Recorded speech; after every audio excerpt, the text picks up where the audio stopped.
Yo quiero ratificar antes de comenzar esta mañana el mensaje que para nosotros es un inmenso privilegio tener a todas las personas que nos están visitando.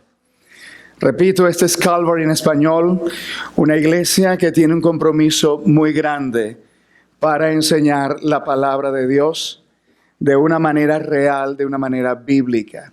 ¿Cuánto les agradecemos y confiamos que el Señor en este día pueda hablarnos? No hay acción más importante y relevante para el cristianismo como la resurrección del Señor Jesucristo. Es el evento central del cristianismo. Y hay mucha tela que cortar acerca de esto. Probablemente el día de hoy no vamos a terminar todo el contenido de lo que nos enseña la palabra sobre algunos aspectos importantes. Quiero resaltar que en todas las civilizaciones, en todos los grupos étnicos de seres humanos que hayan existido en cualquier parte de la tierra, ha existido siempre la idea del más allá. Ha existido en estos grupos siempre la idea de adorar. También, además de ello, hay algo que notar y me ha llamado siempre mucho la atención. El apóstol Pablo, cuando llegó a Atenas, aquella ciudad ícono del imperio griego, cuando el apóstol Pablo llegó a Atenas, hubo algo que le llamó la atención. Decía que tenía muchos santuarios, muchos templos, muchos altares, pero dentro de todo el gran número que tenían, al apóstol Pablo le llamó la atención que ellos tenían un altar con una inscripción que decía al Dios no conocido. O sea, fíjense ustedes cómo esa idea del más allá está inherente en la vida y en el corazón del ser humano. Ahora, no solo la idea de adorar, también hay otra idea que va más allá. La idea de que la muerte no es el final de todo. Esa idea está inherentemente a la naturaleza humana. Hay cierta inquietud, hay cierta incomodidad, hay cierta incertidumbre con respecto a la muerte. Hay en nosotros la idea de que existe vida después de esta vida. Y encontramos explicaciones en la Biblia a estas inquietudes con respecto a la muerte. Primeramente, uno de los aspectos que la Biblia habla es que el ser humano es completamente distinto a todos los demás seres creados.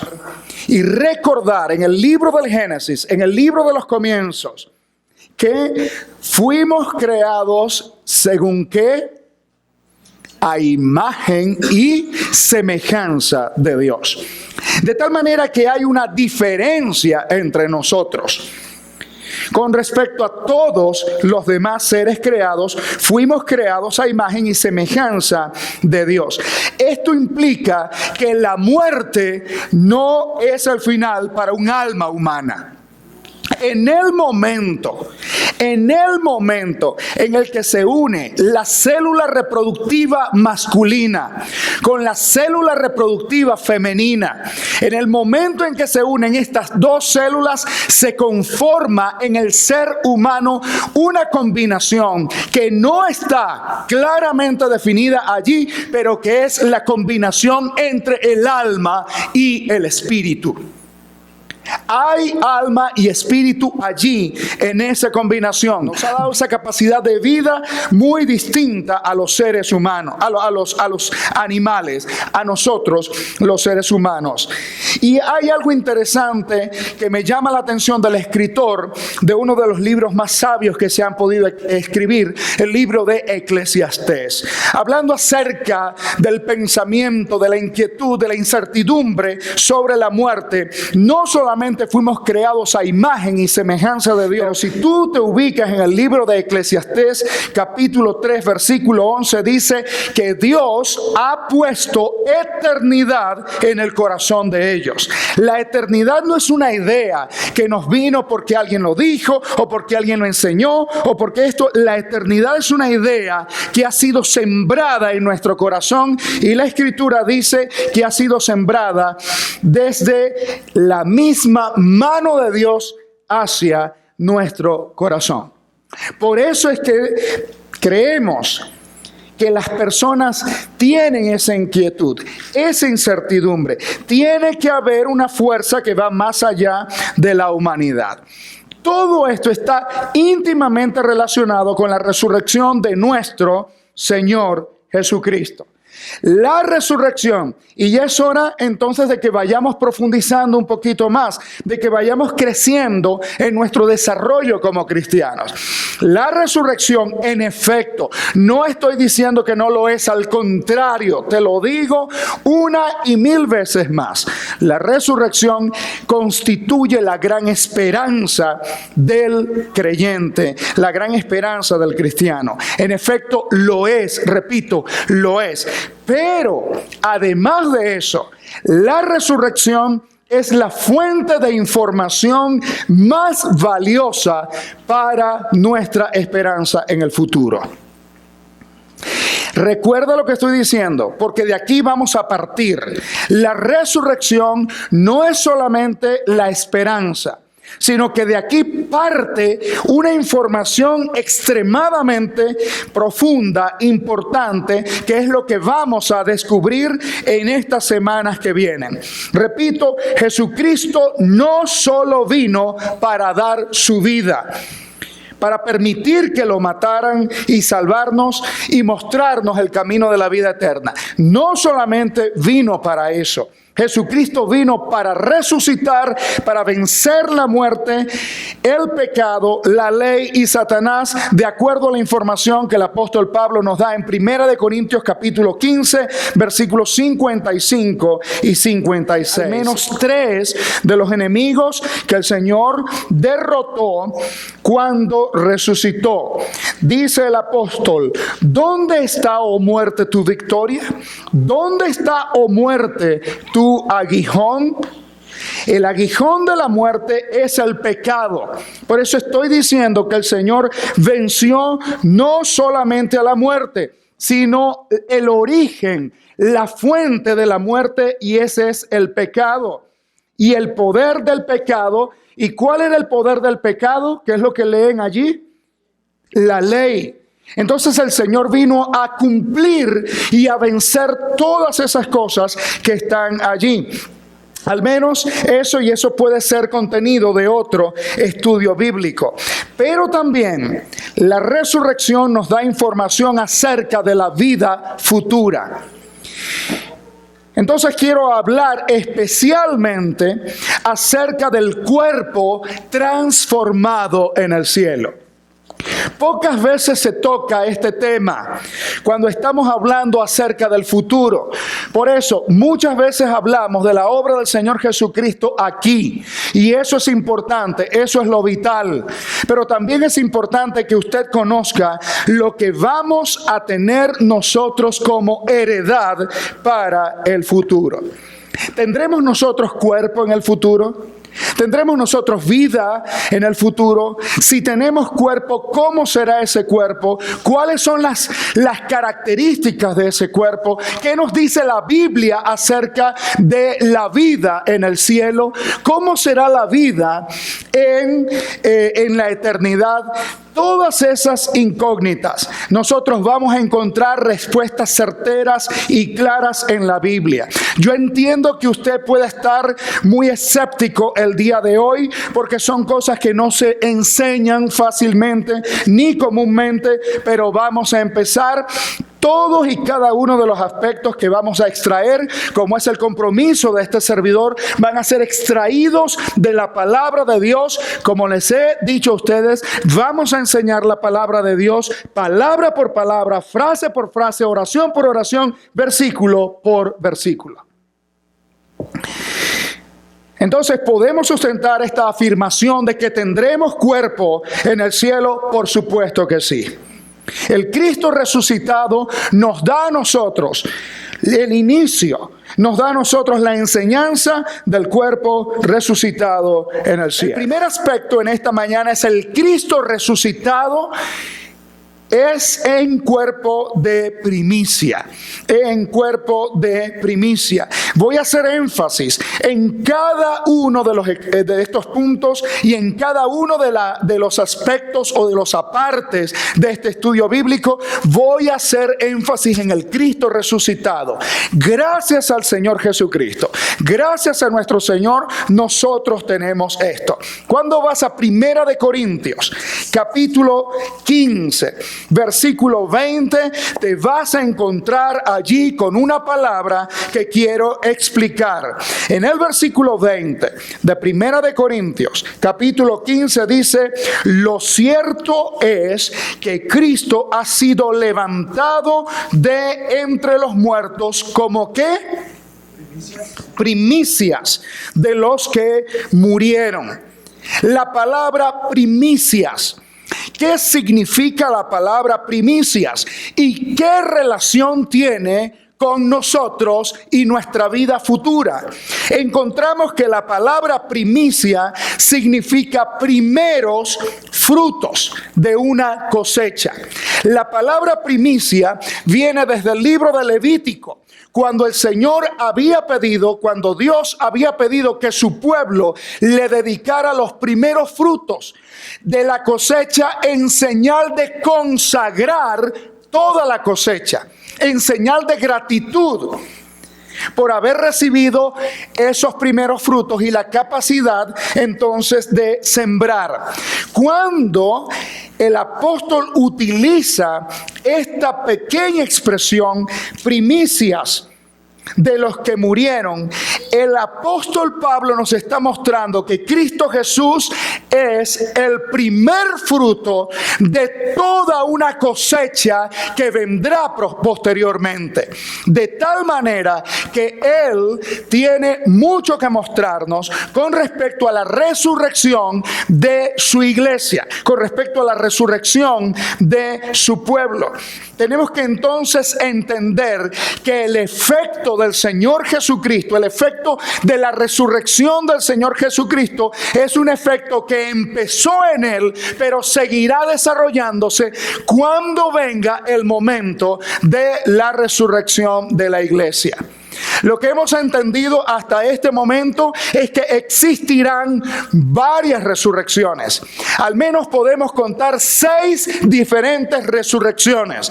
No vamos a hablar de eso ahora, pero sabemos que la iglesia va a resucitar y probablemente lo toquemos después. También hay otras más resurrecciones. Jesucristo entonces fue el primer resucitado. Cuando habla allí de primicias, Jesucristo fue entonces el primer resucitado. Nadie como Él.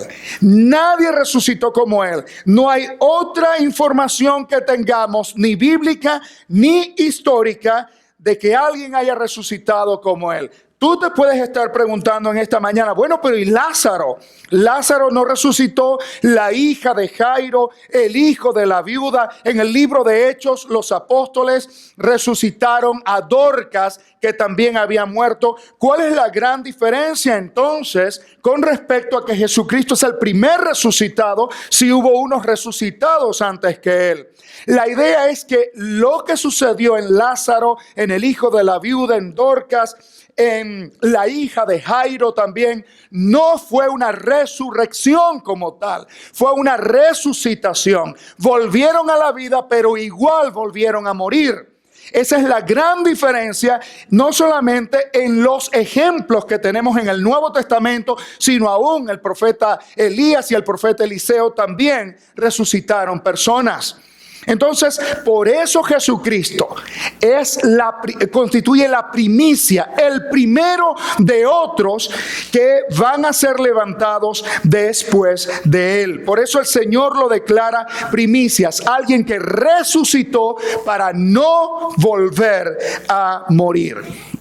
En el versículo 21, tú vas a encontrar el punto que tenemos entonces numerado como el 1.3. Primera de Corintios, capítulo 15, versículo 21, nos enseña que hay restauración de la vida eterna. La vida eterna se había perdido. La vida eterna se había perdido por la desobediencia de Adán. Y tú puedes decir en esta mañana, bueno, pero ese fue Adán, ese fue Eva, eso no tiene que ver conmigo, eso es una historia del pasado, en fin. Pero la historia, incluso todas las ciencias describen y están mostrando que hay razón en que el ser humano está dañado interiormente. No solamente espiritualmente, nuestro mundo y el mismo ser humano describen que estamos dañados por dentro. La vida eterna se perdió. Claramente Dios le había dicho a Adán y a Eva que si comían de determinada fruta, morirían. Y eso fue exactamente lo que pasó y no se puede negar. Lo que estamos viendo en este momento es la destrucción paulatina de la humanidad. Desde ese momento se comenzó a dañar la vida humana, trayendo daños específicos sobre este cuerpo. Uno de esos daños que nosotros vemos es el envejecimiento. Enfermedad, dolores y otra serie de males precisamente originados por el pecado. Este cuerpo fue literalmente dañado. Yo particularmente pienso que la capacidad neurológica, intelectual que tenía, la capacidad de raciocinio que tenía Adán y Eva se perdieron una vez que pecaron. Dice la Escritura que Dios le asignó a Adán la tarea de poner nombres a cada uno de los géneros de animales que existían, a cada una de las especies, y Adán lo hizo.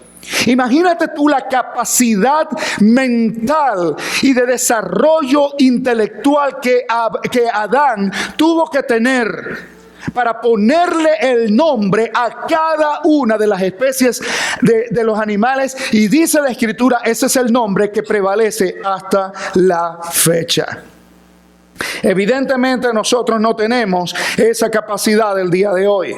Leonardo da Vinci se dice que fue el hombre con el cerebro más desarrollado y apenas desarrolló.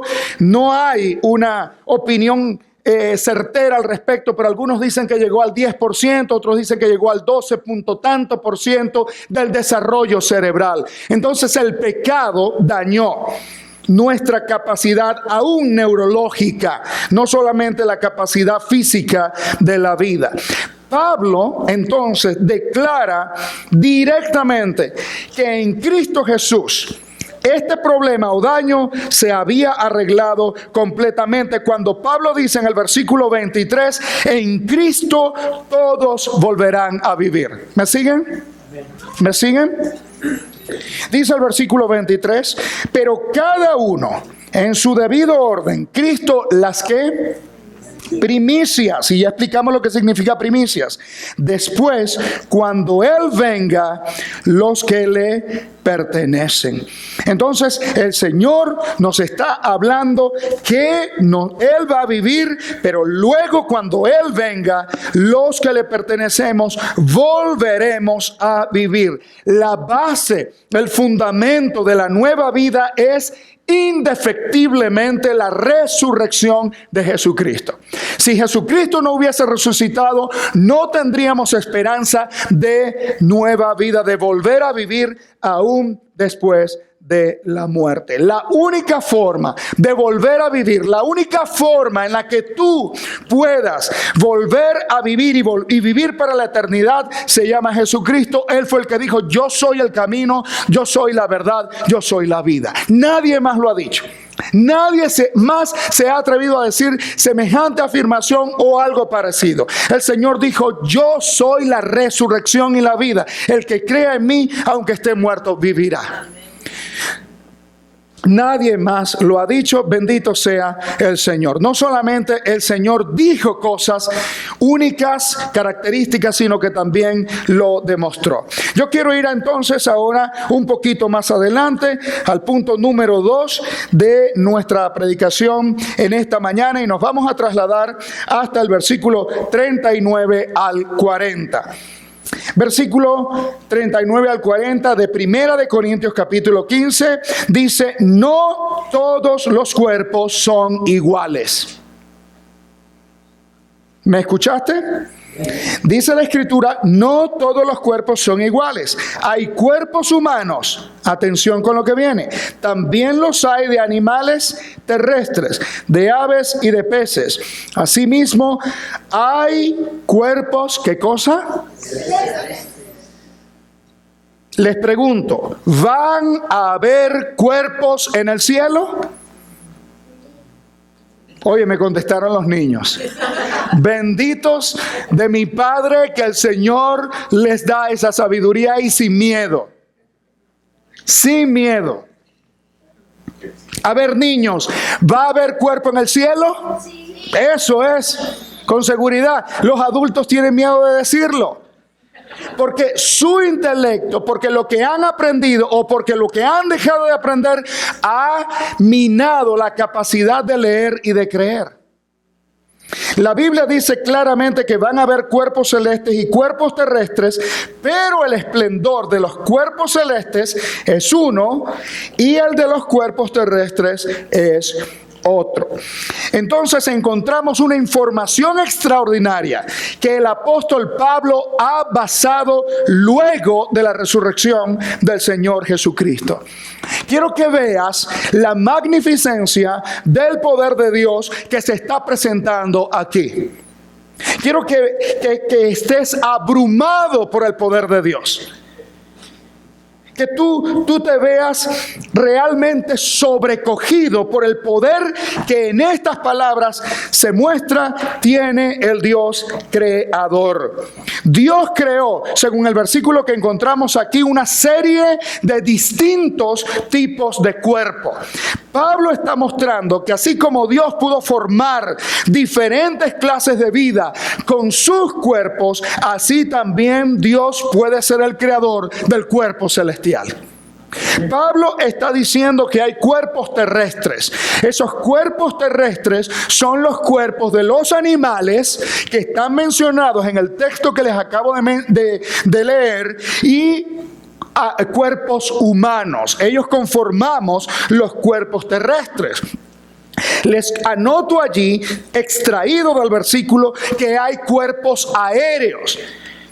Pero no porque son fantasmas, sino porque son capaces de volar. Es decir, las aves, estos animales tan especiales que Dios ha creado, capaces de vencer en un sentido la fuerza de la gravedad. Aves, cuerpos que pueden volar. Hay también cuerpos marítimos. Por ejemplo, aquellos peces, aquellos monstruos marinos que desde hace siglos viven bajo el agua. Y también, Pablo dice, también hay cuerpos celestiales. Y esto es interesante que nosotros lo tengamos en cuenta. ¿Será entonces posible para Dios crear otro tipo de cuerpo como el celestial? Si ha creado los animales, si ha creado los que pueden volar, los que pueden vivir bajo el agua, si ha creado todo tipo de animal terrestre, ¿será imposible para Dios que Él cree otro tipo de cuerpo? Evidentemente no. Para Dios nada es imposible si Él ha creado diferentes tipos de cuerpos, Él puede crear eso ahora. Amados hermanos, jovencitos, niños, tengo la atención de ustedes. Tengo la atención de ustedes, jóvenes. A mí me preocupa mucho. Me preocupa muchísimo que se les esté enseñando en los colleges, en las universidades, que se les esté enseñando una mentira como si fuera una verdad. Porque los profesores universitarios les enseñan a ustedes que la evolución no es una teoría. Cuando tú vas al diccionario y tú buscas la definición de teoría, te das cuenta que una teoría no puede ser predicada como una verdad. En segundo lugar, este señor Carlos Darwin no pudo comprobar y no ha podido comprobar hasta este momento la ciencia que hay ese famoso eslabón perdido.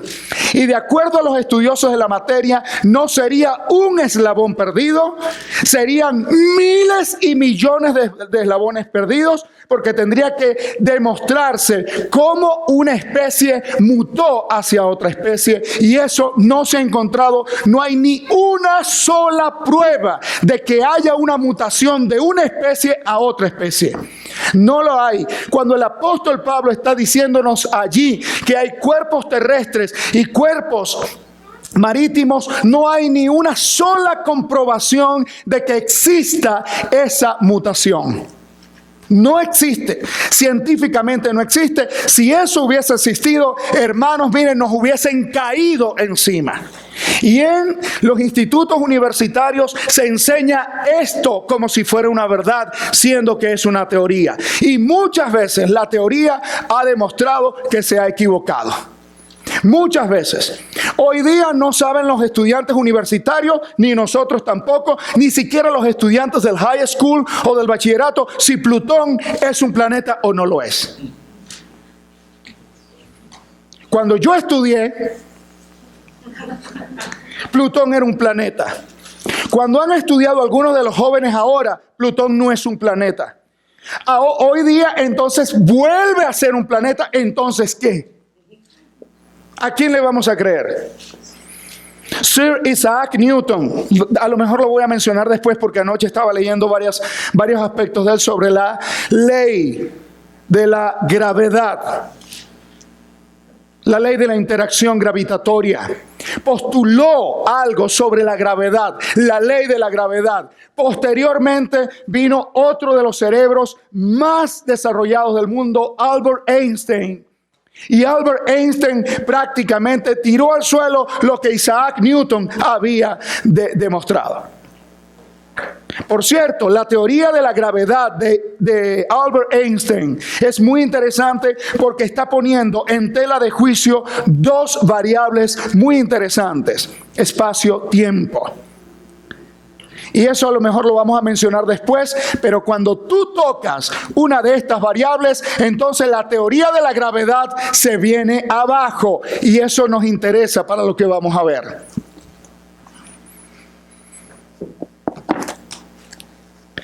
¿Están conmigo, iglesia? ¿Sí? ¿Cómo vamos hasta ahora? ¿Me estoy dando a entender o no? Bien, entonces quiero que ustedes vean. Y recuerdo cuando yo estudiaba en la universidad y cuando veía los fundamentos biológicos de la conducta humana, los fundamentos biológicos de la psicología, y Dios mío, cuando ya como adulto volví a estudiar en la universidad y veía algo de anatomía, algo de los procesos internos, los procesos celulares, los procesos metabólicos, los procesos bioquímicos, ¡qué maravilla Dios ha hecho del cuerpo humano! Y la teoría de la evolución dice que nosotros venimos de la nada.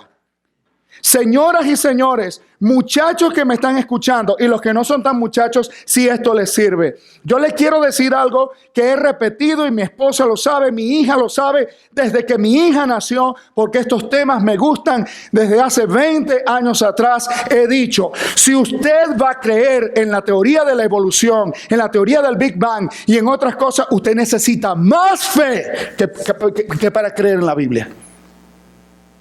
Necesitas miles de veces más fe para creer en eso que para creer en la Biblia. Y es interesante porque la nada solo puede producir nada. Si tú dejas este salón vacío Y vienes la semana que viene, lo vas a encontrar vacío. Y si vienes dentro de 10 años, lo vas a encontrar vacío. Y si vienes dentro de 10,000 años, lo vas a encontrar vacío. Entonces la nada solamente puede producir nada. Señoras y señores, delante de nosotros, delante del espejo, tenemos el mejor cuerpo que haya sido diseñado. Este cuerpo está perfectamente diseñado para vivir sobre este planeta. Perfectamente diseñado. Tócate un momentico las manos. Algunos la tienen más gruesa que otros, ¿no? Esa es la piel más gruesa que tiene tu cuerpo humano. Y la de los pies. ¿Cuál es la piel más delgada? Los párpados constituyen la piel más delgada del cuerpo humano. Toda una perfección matemática, física, química y biológica que no tiene comparación. No hay comparación. Ahora, este cuerpo que tenemos es perfecto para este mundo, pero no es perfecto para el otro. No nos sirve para la vida eterna. No nos sirve. Y esto lo vemos nosotros también ejemplificado cuando nosotros nos tiramos a vivir en el agua. No podemos vivir en el agua. Nos ahogamos si vamos al agua. Mi corazón está muy tocado. Está muy tocado. Y ojalá gente en Venezuela pudiera compartir de este video y de esta predicación, porque estoy muy, muy triste. Estoy muy tocado, pero no estoy desesperado. Porque supimos de la muerte por ahogo de estos 4 jóvenes de la iglesia Vida Cristiana en Valencia. También haciendo un viaje misionero paralelo con nuestro equipo, que incluso en ese equipo que acaba de llegar del Amazonas venezolano estaba nuestro hijo Fabián Rafael, y paralelamente con ellos esta iglesia también envió otro equipo para hacer misiones en el Amazonas. Se apagó el motor en medio del río Orinoco, se volteó ese bote y 4 jóvenes murieron ahogados. Hay 3 cuerpos que se encontraron. Hay un cuarto que está desaparecido. Ya les están trayendo a la ciudad donde está su familia. Pero yo también les quiero decir que a pesar de mi gran dolor, porque la iglesia allá en Venezuela, nosotros pasamos algo parecido más o menos en el 2007, cuando en un choque de autos se incendió el carro y allí murieron 4 de nuestros miembros. Entonces yo entiendo como pastor, sabemos como iglesia lo que se sufre, pero también les quiero decir, Dios los tiene ya en la gloria. Dios los tiene ya en la gloria, y sería interesante hablar de qué cuerpo tienen ellos ahora. Eso es como diría un venezolano, harina para otra arepa, porque no es todavía este cuerpo. Pero dejamos eso así. Quiero entonces ir al punto número 3. Luego de haber hablado primero de las primicias, el cuerpo resucitado de Cristo fue una primicia. En segundo lugar, el cuerpo resucitado es un cuerpo diferente. En tercer lugar, el cuerpo resucitado es un cuerpo celestial. Y me dispongo a empezar el día de hoy. No terminaré el día de hoy, pero vamos a hablar de ciertas características de este cuerpo celestial. 3.1, de acuerdo a los versículos 42, 52 y 53, será un cuerpo incorruptible. El cuerpo celestial será un cuerpo incorruptible. Vamos al versículo 42. Así sucederá también con la resurrección de los muertos. Lo que se siembra en corrupción, como dice, resucita en incorrupción. Vaya usted al versículo 52. En un instante, en un abrir y cerrar de ojos, al toque final de la trompeta, pues sonará la trompeta y los muertos resucitarán con un cuerpo, que dice la Escritura, incorruptible, y nosotros seremos transformados. No puedo hacer hoy diferenciación por lo que Pablo está hablando aquí. Solamente les voy a decir, Pablo hace una distinción entre los que ya murieron y los que estén vivos cuando el Señor venga. Pero lo que nos interesa es ver la primera característica que encontramos en este pasaje: no habrá daño de pecado. Eso es lo que significa un cuerpo incorruptible.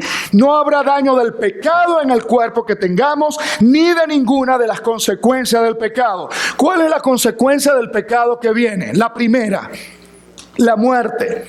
La Biblia dice, por cuanto todos pecaron, están destituidos de la gloria de Dios. La Biblia dice también que la paga, la consecuencia del pecado es la muerte. Entonces no habrá consecuencias del pecado porque será un cuerpo incorruptible. No habrá muerte, no habrá dolor, no habrá llanto. En el libro de Apocalipsis tú encuentras que dice claramente, no el apóstol Pablo, sino el apóstol Juan, allá no va a haber llanto ni dolor. Hoy día los que vivimos en Colorado lloramos mucho porque las rentas van hacia arriba. Pero en el cielo no va a haber ni llanto ni dolor. Entonces, qué bueno que no vamos a tener que preocuparnos por eso. No tendrá usted que preocuparse por la corrupción o el deterioro. La Escritura nos muestra que será un cuerpo perfecto, tal como el cuerpo del Señor Jesucristo resucitado. Mi pregunta es, ¿te estás preparando para esa vida eterna con Cristo Jesús? ¿Estás seguro que lo tienes?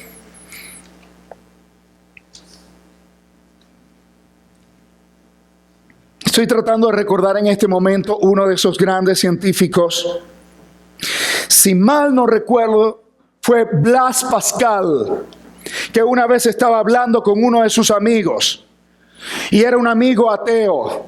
Y Blaise Pascal le dice, muy bien, está bien, si tú no crees, el hecho de que tú no creas no significa que no existe, pero si tú no crees, piensa por un momento esto.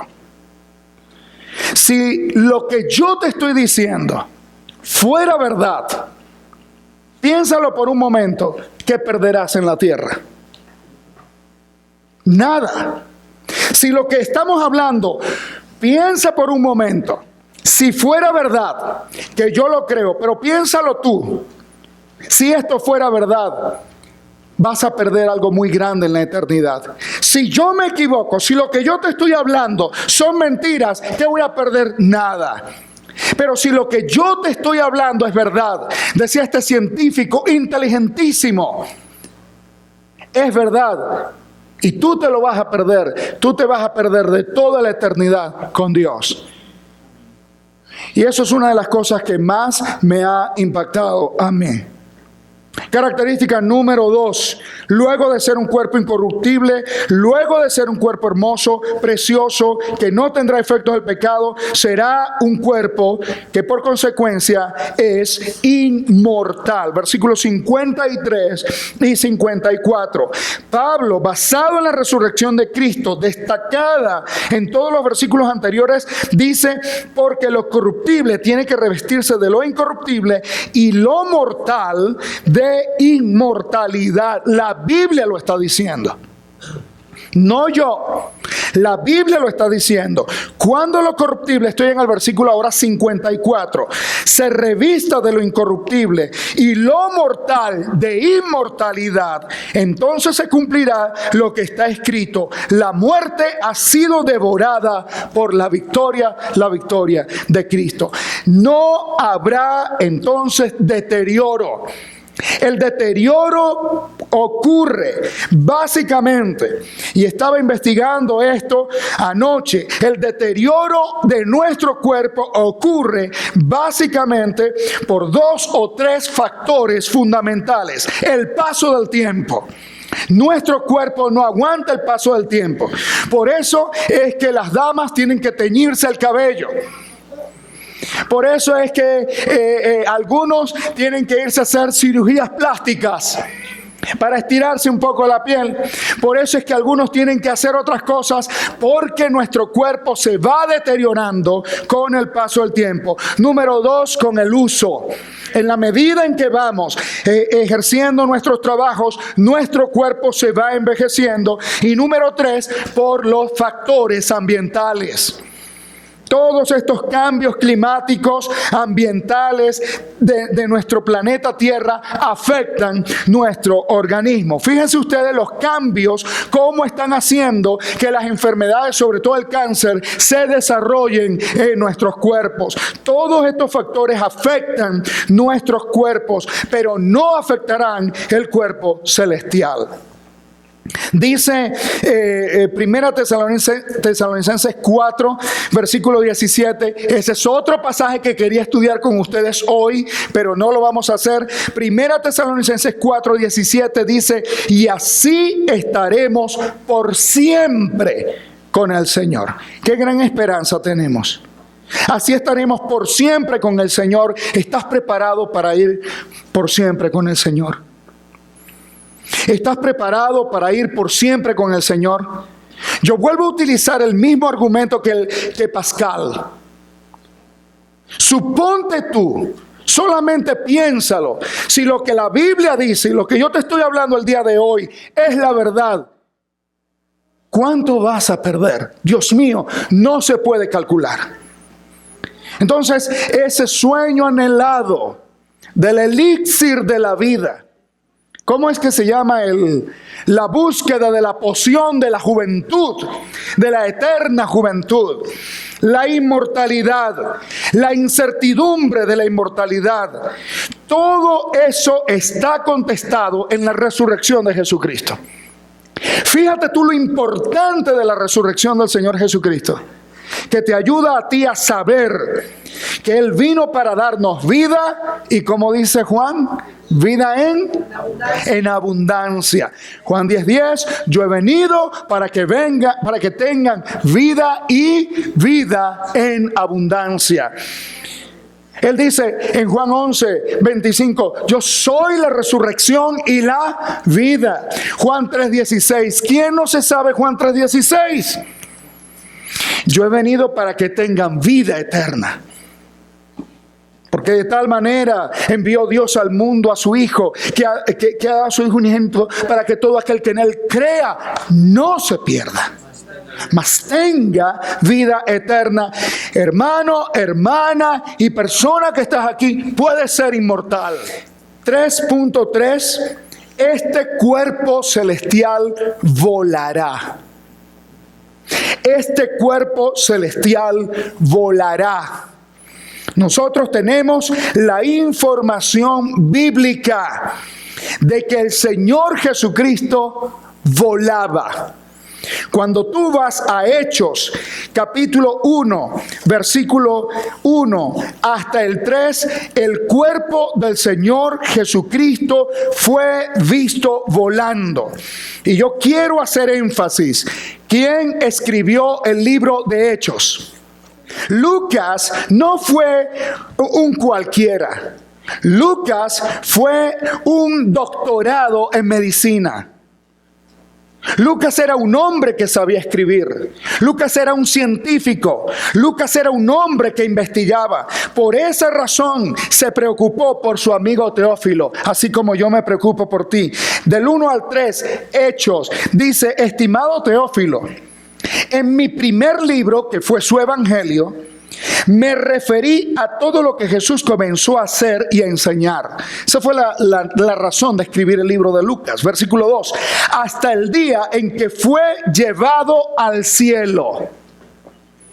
Luego de darles instrucciones por medio del Espíritu Santo a los apóstoles que había escogido, después de padecer la muerte, se les presentó dándoles muchas pruebas convincentes de que estaba vivo. Señoras y señores, está escribiendo un médico.